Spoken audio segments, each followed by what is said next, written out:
Welcome to Marketing Ecosystem Podcast. I am your host, Dr. Sahney Senior Lecturer in Marketing and Marketing Skills Expert.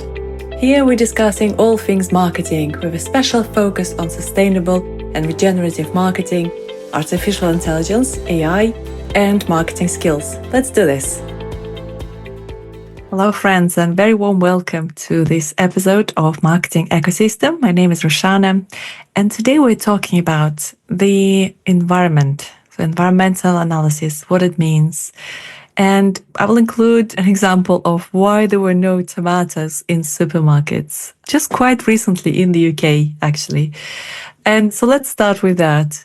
So maybe a couple of years ago, or maybe a year ago or so, there was a shortage of tomatoes. And whichever supermarket I went to, there was just either no choice or there was just very one variety of a few small packs of tomatoes left and not the variety I would normally buy.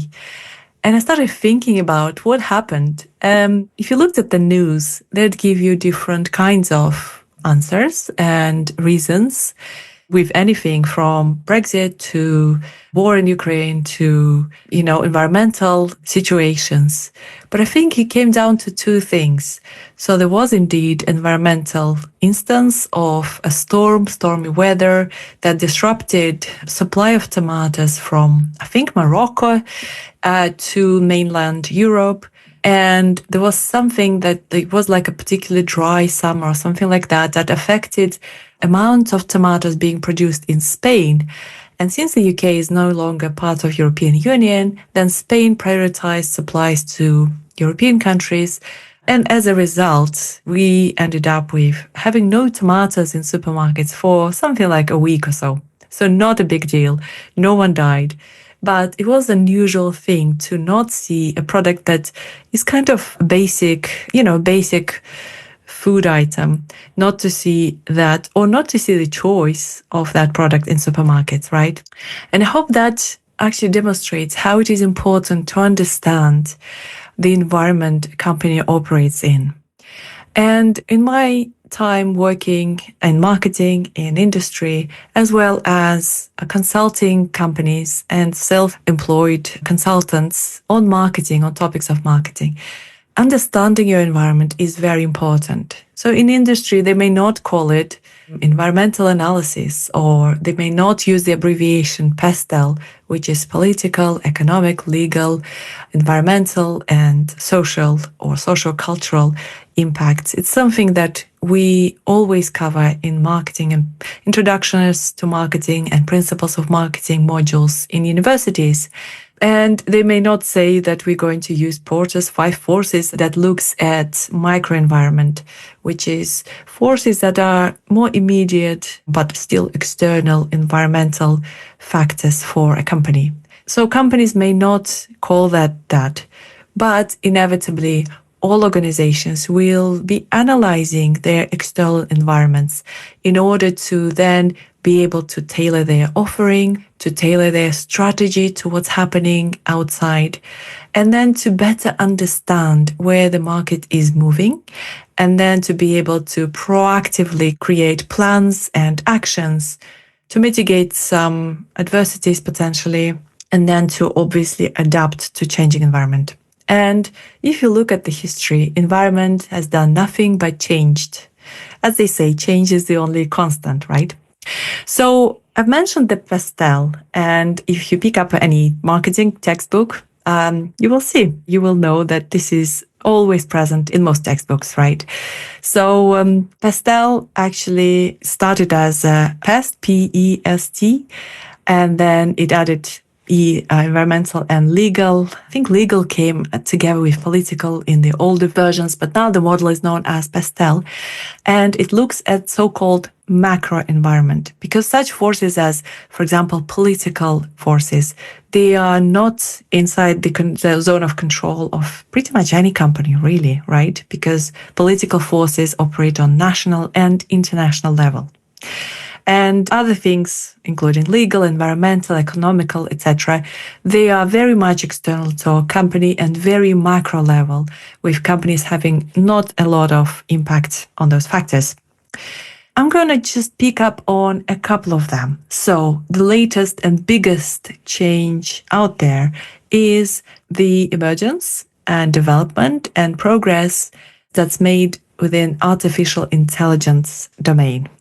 So artificial intelligence, AI, and we primarily in marketing talk about generative AI. That is technology that's based on large language models and how it impacts marketing and companies and business practices and strategies is absolutely amazing. We have a separate episode about AI in marketing and digital marketing. So understanding this technology will help companies, will help marketeers to actually be flexible, to adapt and adjust, and to actually start utilizing that technology in better target the market, in better communicate with customers, and in saving some money, right? In saving some money, of course. So being really up to date with what's happening in the technological area of the external environment is very important. And another very interesting force in the pastel is socio-cultural or social or sociological. It's called differently in different places. That one looks at sociological, cultural, society level trends and changes that happen in a given country or even worldwide, right?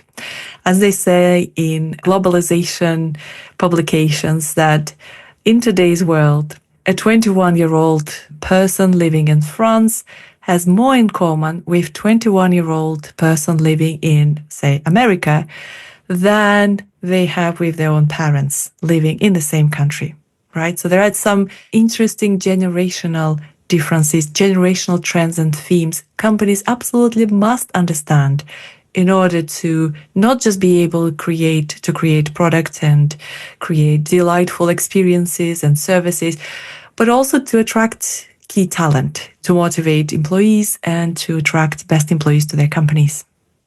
And of course, recently we've seen a lot of storms. I've heard someone making a joke that soon they'll run out of names to name the storms. In the UK, in the last couple of years, there were more storms than in the last probably couple of decades I've been living in the UK. And so understanding even natural environmental happenings is very, very important. Where are we moving? What's happening in the world? If a company is in manufacturing, what kind of natural resources we will become really short of in the next decade? In the UK, there is environmental agenda to move to, I think it's something like 80% of vehicles being electric vehicles. So to minimize using fossil fuels like petrol and diesel, of course. And so knowing those legal requirements and political factors is absolutely important, because what if your long-term strategy was to produce thousands and thousands of vehicles that are hybrid or running on petrol or even diesel, right? So understanding environment, understanding what's happening in the world, to the point that even understanding of what's happening in our oceans can have an impact. I once was asked by a student, how can we look at pastel and political and legal environmental forces if I'm just running a small coffee shop, let's say a small coffee shop in Clifton? But I said all the factors, no matter how big or small, will inevitably impact businesses if they have, let's say, a legal power. So recently, a few years ago now, the UK government introduced a ban on free plastic bags in supermarkets, right? So if you are a small coffee shop and used to use plastic bags or plastic packaging this is specifically for plastic carrier bags, used to use those to prepare food takeaways and they were for free, then you might have to change your attitude. If you're selling, for example, Coke, the one that is classic Coke with sugar, and the government introduced sugar tax, you might have to inform customers about why this product is a bit more expensive because it has a sugar tax implication. If NHS is promoting a campaign that let's say people should eat more balanced diet or should include 5 a day or 10 a day, whatever it is. And that's also, of course, a marketing messaging. Then you might want to choose to promote that in your cafe. You might want to implement those changes in your menu options, right? So all these factors will inevitably impact pretty much all businesses. And if we look at very quickly at something called microenvironment, still external, but it's more under influence of company management, of businesses themselves. And these include, for example, your suppliers. Your supply chain is very important. And if you build strong relationships with your suppliers, then they might prioritize delivering to your business than to others in the times when there are shortages, for example, right? It's your buyers. So I talked about farmers, for example, and their buyers being large supermarkets. There's a big trend now, a big campaign around wonky veg, for example. Why are farmers forced to throw away their wonky veg just because they don't have this perfect shape? But guess what? Nature does not produce perfect shapes. The beauty of nature and of our planet is in imperfect shapes of all kinds and sizes and types, right? We as humans are all different shapes. So why do supermarkets think that it's okay to reject fruits and vegetables that are not perfect shape and size? So there's a big campaign happening around. So understanding how you can interact with your buyers, your suppliers, how you work around your competitors, how you work with your consumers, with your customers, then that becomes very, very important. And I promised I would talk about the difference between customer and consumer. I will talk about it in a bit more detail in a different episode. But just for now, I wanted to say that consumers are those who just consume something, right? So we're all consumers of some form. Customers, however, are those who buy products and services from you. So, for example, the classical example, easy to understand. Let's say there is a toy store and toy store's customers are grown-ups, right? So they're parents who buy things for their kids. However, their consumers are, of course, those children who will be playing and using their toys. Okay, so that was me talking about external environment, why there were no tomatoes at some point in the UK supermarkets. And I hope it brought you some understanding of the importance of understanding and analyzing environment. And I will see you next time. Bye-bye. A recent study called Determinants of Credibility of Virtual Influencers, published at ANZMAC conference Proceedings, looked at what makes virtual influencers credible and effective in such emerging markets like India. So the authors used interviews and surveys and found key factors that drive credibility of those influencers, namely content quality, physical attractiveness, and trustworthiness.